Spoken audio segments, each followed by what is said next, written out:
سیدنا ابی دردہ رضی اللہ تعالی عنہ کہتے ہیں اللہ کے نبی صلی اللہ علیہ وسلم نے فرمایا من اتا فراشہ وهو ينوی ان يقوم يصلی من اللیل،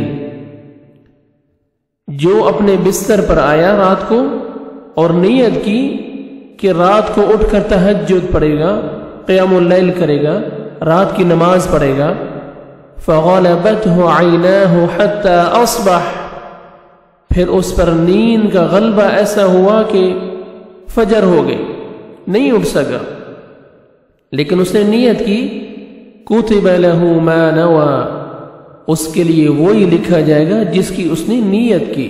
سبحان اللہ۔ وَكَانَ نَوْمُهُ صَدَقَةً عَلَيْهِ مِنْ رَبِّهِ عَزَّ وَجَلَّ، اور نیند اس کے لیے اللہ سبحانہ وتعالی کی طرف سے، اللہ عز و جل کی طرف سے صدقہ ہوگی۔ سبحان اللہ۔